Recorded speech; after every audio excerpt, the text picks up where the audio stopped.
You have reached Wrestling Total Review. I'm your man, Red Steele, and today I'll be reviewing from G.I. Joe Classified Series, Flint.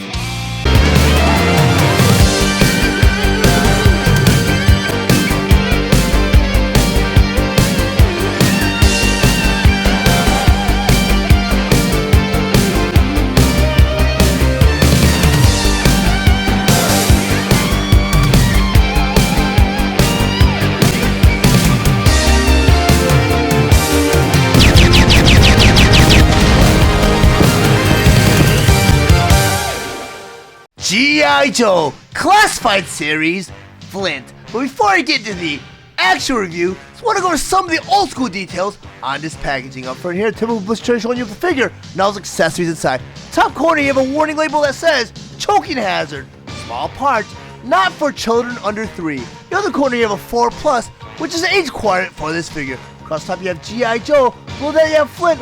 Underneath that, you have a profile illustration of Flint. In the corner, you have the retro Hasbro emblem. Back in the packaging here, on the very top, you have G.I. Joe, knowing is half the battle. Middle, you have a file card that reads Flint. Real name, Deshelle R. Fairborn. Role, warrant officer. Primary specialty, infantry. Secondary specialty, helicopter pilot. Birthplace, Wichita, Kansas. Over here says, a former Rhodes Scholar and thorough tactical planner, Flint personally led half a dozen rescue missions in hostile territories that, for obvious reasons of security, were never publicized, yet alone admitted to. Over here, a profile shot of Flint. Below that, you have G.I. Joe. And down here, you have a crossover of all the other available figures. G.I. Joe Classified Series Retro Cardback Flint. Flint was released September 29th, 2025 with the suggested retail price of $24.99. And is available at all major retailers. Flint was released along with the other G.I. Joe Classified Series Retro Cardback Wave 5 figures, Cover Girl, and Televiper. Flint has multiple points of articulation for dynamic posability. His accessories include his removable beret, 4 alternate hands, backpack, shotgun, pistol, and figure stand. Flint stands 6 inches tall, and he is meant for fans ages 4 and up. Now that Flint on my display table, so we'll go over some of his play features and accessories. First, I talk about his display stand. And these display stands are nice little bonuses that are included with the G.I. Joe Classified Series Retro Cardback figures. They're not included with the mainline Classified Series figures, which is kind of a bummer because a lot of the figures from that series can benefit from these stands. Because once you have these figures fully loaded and armed, they do become off balance and top heavy, and they do fall the way I have them displayed. So these stands are a welcome bonus. But as you can see from the top of the stand here, there's this nice little mold detail here with the G.I. Joe logo. Front here, this little groove. And on the top here, you have a couple pegs. And this stand, the difference between this stand and the previous waves is I noticed this stand's a little bit glossier. I can't speak for Wave 4 because I have not reviewed any Wave 4 figures, but Wave 1, 2, 3 does not have this gloss to it. But in order to put Flint on this display stand, get these pegs right there. Bottom of Flint's feet near the heel, you have a porthole right there and right there. You take that stand, plug it right into his feet just like that, and just like that, and now you have Flint on his display stand. Like I mentioned earlier on, it kind of stabilizes them better because you got that small base that are the feet, and it's kind of hard for the figures to stand while they're fully loaded and armed because they do become top heavy. With the stand here, I can even rotate Flint around without fear of him falling over. So the next accessory I want to bring in are his interchangeable hands, and it includes 4 of these interchangeable hands. The first 2 of the 4 are closed fists. The third one is a finger pointing, and the fourth one is more of an open hand. And these hand details are a little bit different than the other hand details because this is a glove detail. So it has that leathery texture on the top to kind of give that leathery look. And you see some of the seams, the leather is being stitched together right there and right there. And you still got some folds in the palms and little indents in the folds of the fingers. Very nicely done. Lots of great detail. Or to swap out Flint's hand, you just pull it away from the wrist, just like that. At the end of the hand here, you have a tapered peg. End of the wrist, you have a little porthole. You can go and take that hand now, plug it right back in that porthole until you get a little pop. And now you have Flint with his interchangeable hand. I'm going to take these other 4 and put them off to the side. The next accessory I'm going to bring in is this trademark beret. The trademark beret, it still has that insignia there. That's kind of a design detail that carried through from the 3 3/4 figures from the 80s. Very nicely done. You take that beret and put it right on top of Flint's head, just like that. And now we have the Flint that we all know and love and recognize from the 80s at least. Very, very cool. The next accessory I'm bringing in is his backpack. And this backpack has a lot of great mold detail to it. You even have some paint detail here. You have the dynamite sticks right here on the top. You have the canteen right here. You have a couple grenades. You have some pocket details. You have some buckle details. You have some strap details. Very, very nicely done.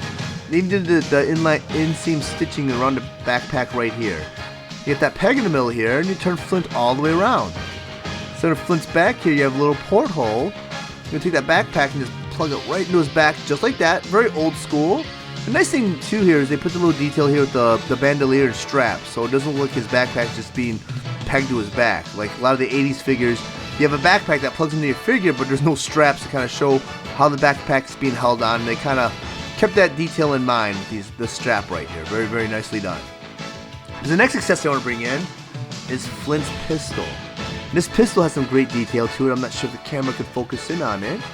You have some trigger detail, you have the hammer detail, you have the barrel detail. You just have a lot of detail. You even have a little porthole in the barrel. And I'm sure that's for a blast effect. Order arm Flint with his pistol. Next thing with the default hands is you have that little trigger finger right there. You take the handle of the pistol and push it right into his hand. And you want to take that trigger finger and push it right in that little hole right there. So now you have Flint armed with his pistol. Very, very cool. Very, very, very nice. And if you want to have him displayed, because that finger kind of hooks around that little porthole, so it looks like he's fully armed and ready for action. But the nice thing about G.I. Joe Classified Series figures is there's also a means to store some of your weaponry. So you can take this pistol here. You got a holster on his right leg right here. You take that holster, and it's a functioning holster, because you can take that pistol and slide it right into place just like that. Because if you're a fan of the original G.I. Joe toy line, the 3 3/4 line from the 80s, a lot of the holsters had pistols molded into them. It was a mold detail, so it was part of the figure, and you couldn't really arm your figure with those weaponry that were in the holsters on the figure. Like you had little knives and pistols. Well, the nice thing about G.I. Joe Classified Series is anytime you have a weapon, you can have it holstered and it can be pulled in and out. Very, very cool. There's a final accessory I want to bring in is his shotgun. And the shotgun has some great detail to it. It has a lot of paint detail. You have the green paint right there and right there. Unfortunately, it does not cock.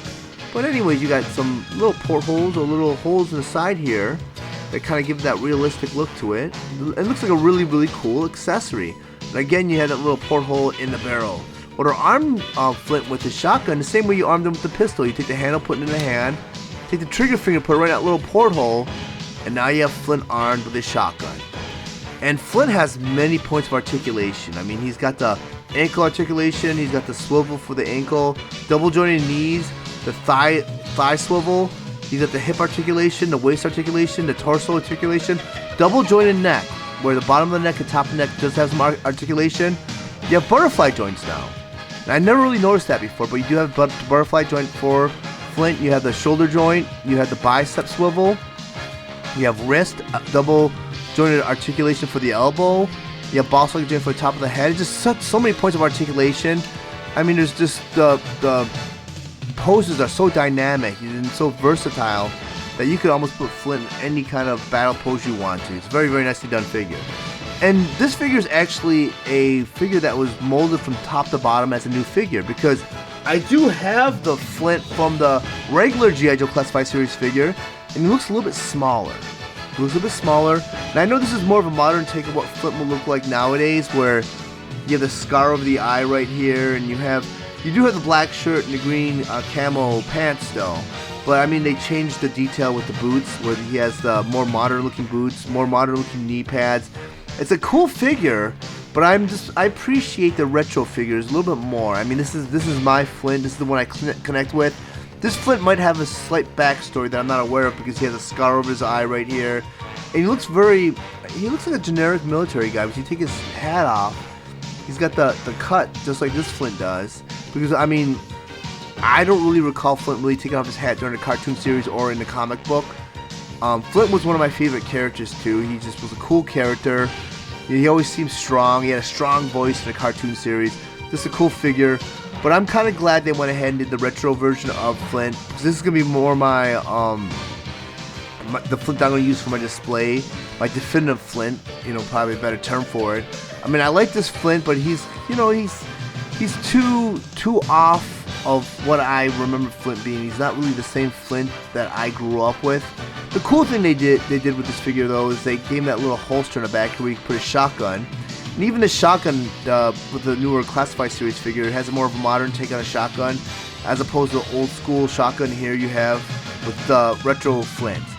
But I do really enjoy Retro Flint. He's a great figure, and I mean, he's my Flint.